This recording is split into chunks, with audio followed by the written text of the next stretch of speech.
तुरंत ये नीचे आई। नीचे आके उन्होंने कुंडी खोली, बहुत तेज चिल्लाई। चिल्लाने के बाद बाहर आ गई।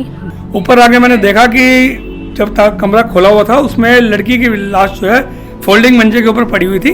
और हैरानी की बात यह थी कि नीचे फर्श पे या पूरे कमरे में बेड के नीचे कहीं भी खून का नामो निशान नहीं था। लड़के के बारे में सुनने का नशा करता था, बदतमीजी से बोलता था। और मैं सुना कि शायद लड़की की मम्मी उसकी पिटाई भी करती थी। कि अंदर ये चिल्ला रही थी कि मेरी लड़की मर गई, गला काट दिया, गला काट दिया।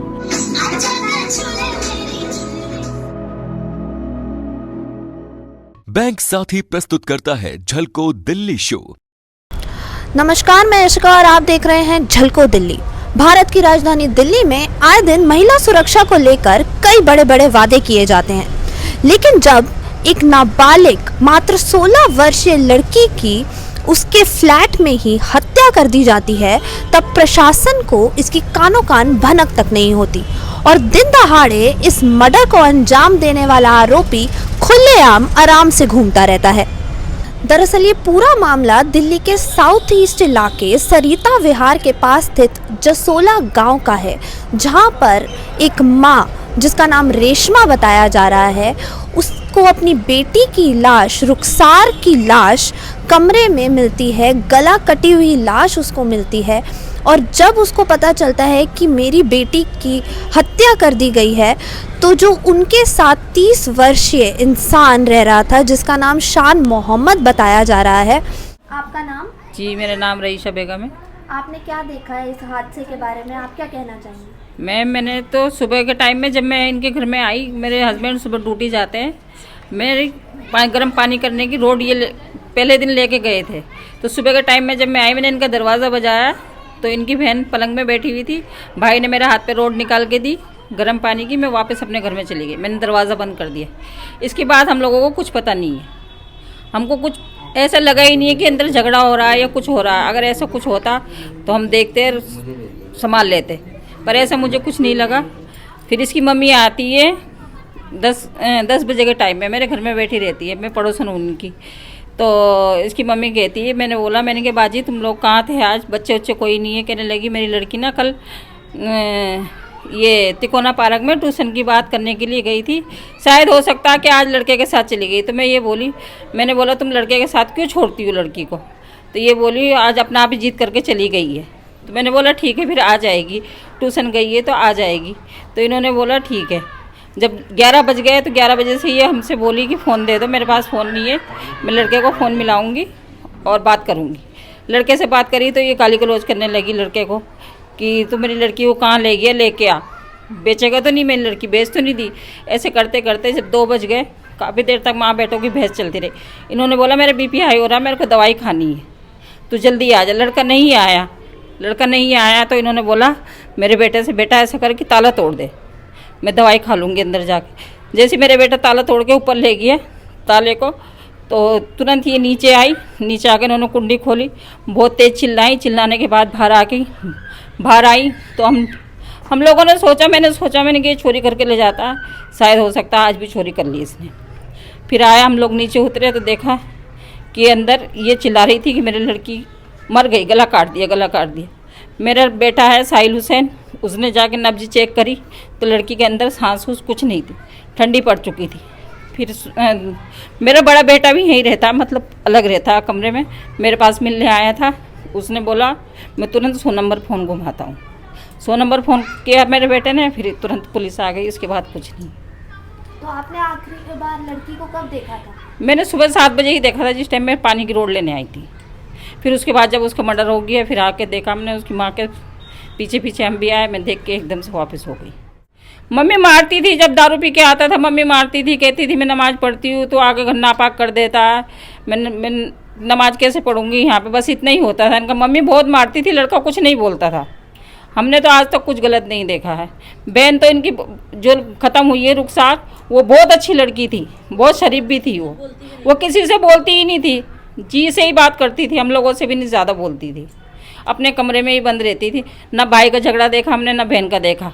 वो लड़का बदतमीज़ था, यहाँ आता था दारू पी के आता था, जोर जोर से बदतमीज़ी गंदी गालियाँ निकालता था, इसलिए हम लोग कुछ बोलते नहीं थे उसके लिए, हम तो अपने घर में ही रहते थे। मैडम मेरी यहाँ पीछे दुकान है, इसी बिल्डिंग में 2nd फ्लोर पे मेरा दोस्त रहता है। उसका मुझे फ़ोन आया कि भाई हमारी बिल्डिंग में कुछ कांड हुआ है कि जिस कारण बहुत भीड़ लग रही है। जब मैं यहाँ आया हूँ तो मैंने देखा नीचे बहुत भीड़ थी और थोड़ी देर में ही लोकल पुलिस आ गई थी। लोकल पुलिस के साथ मैं ऊपर आया हूँ। ऊपर आके मैंने देखा कि जब तक कमरा खोला हुआ था उसमें लड़की की लाश जो है फोल्डिंग मंजे के ऊपर पड़ी हुई थी। और हैरानी की बात यह थी कि नीचे फर्श पे या पूरे कमरे में बेड के नीचे कहीं भी खून का नामो निशान नहीं था। लड़की का गला यहाँ से रेता गया था, उसके ऊपर यह लट्टू सा बना हुआ था, मे भी शायद झाग का लट्टू था, और उसके यहाँ साइडों में थोड़ा खून लगा हुआ था। उसके बाद लोकल पुलिस आ गई, उन्होंने इन्वेस्टिगेशन करी। मैं भी ये सुनने में ये आया कि उनके साथ कोई लड़का रहता था लड़की के साथ, और ये सुनने में आया जो माँ बता दिया कि लड़की को लेकर के वो शायद ओखला हेड पे ट्यूशन के लिए छोड़ने गया था। जब बार बार फ़ोन किया नहीं आया तो उन्होंने पड़ोसियों को बोला कि ताला तोड़ दो। उन्होंने ताला तोड़ा है तो लड़की की लाश अंदर पड़ी थी। और माँ क्या नाम था? रुखसार। और आपने आगे अब सबसे पहले आपने बॉडी देखी है लड़की की? जब पुलिस आई है, पुलिस सबसे पहले तो बॉडी सुना, उसकी माँ नहीं देखी है। उसने बाहर आके हल्ला किया, जब नीचे भीड़ थी मैं ऊपर आया। मैं पुलिस के साथ सबसे पहले मैं ही ऊपर आया था। फिर उसके SHO, DCP साहिबा और ACP साहब सब आए थे। पूरा इन्वेस्टिगेशन हुआ है। आगे सुना मैं लड़का रात को पकड़ा भी गया है और उसने पुलिस के सामने कबूल कर लिया कि हाँ मैंने ही कत्ल किया है। और लड़की के साथ आपको कुछ ऐसी आशंका लग रही थी कि बलात्कार जैसी कोई? नहीं, ऐसा कुछ नहीं, लेकिन जो DCP साहिबा आई थी उन्होंने अंदर जाके पूरा वेरीफाई किया। आगे क्या कहानी है तो पुलिस की पोस्टमार्टम रिपोर्ट में ही आएगी।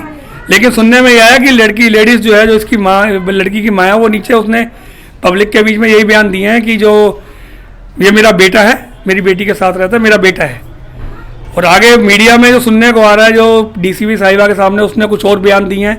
लेकिन लड़का जो है वो ये बोल रहा है कि वो लिव इन में रह रहा था रश्मि जी के साथ, तो उसके ऊपर आप क्या कहना चाहते हैं? नहीं मैडम, एक्चुअली वो 2-2.5 महीने ही पहले यहाँ शिफ्ट किए हैं। उससे पहले जसोला गांव में रहते थे और 2-3 दिन पहले ही लड़की ने शायद अपना बर्थडे भी सेलिब्रेट किया है। उसकी वीडियो भी है हमारे पास। और लड़की बिल्कुल नॉर्मल थी। मैं भी सुना था शायद ट्यूशन वगैरह भी पढ़ाती थी बच्चों को। सिंपल सोबर थी, हमने कभी नीचे घूमती नहीं देखी कि लड़की यहाँ घूमती है। लेकिन लड़के के बारे में सुनने गए, नशा करता था, बदतमीजी से बोलता था, और मैं सुना कि शायद लड़की की मम्मी उसकी पिटाई भी करती थी। दरअसल ये पूरा मामला सरिता विहार के पास स्थित जसोला गांव का है, जहां पर एक DDA फ्लैट में नाबालिग की लाश मिलती है और उसकी मां का देखकर ये बुरा हाल हो जाता है जब उसकी मां अपनी बेटी की गला कटी हुई लाश देखती है। और जब ये लाश का पता चलता है तब मालूम होता है कि जो उनके साथ 2 महीने से रह रहा था उसका नाम शान मोहम्मद बताया जा रहा है। और जब मामला आगे बढ़ा, जब पुलिस ने इस पर जांच करी, तो उनका ये कहना था कि वो पकड़ा गया है और उसने ये कबूला है कि उसी ने ही रुखसार का कत्ल किया है। और कत्ल की वजह उसने कुछ ज़्यादा साफ नहीं करी। उसने केवल सिर्फ इतना बोला था कि वो किसी इमरान से फ़ोन पर लगातार घंटों घंटों बात किया करती थी और उसको ये पसंद नहीं था।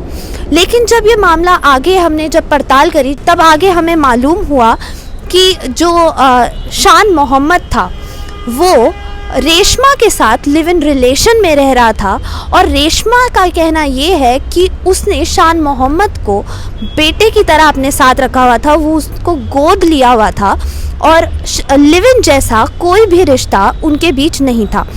जब पड़ोसियों की इसकी भनक हुई तब मामला काफ़ी आगे बढ़ चुका था और रुखसार हमेशा हमेशा के लिए हम सबको छोड़कर इस दुनिया से दूर जा चुकी थी।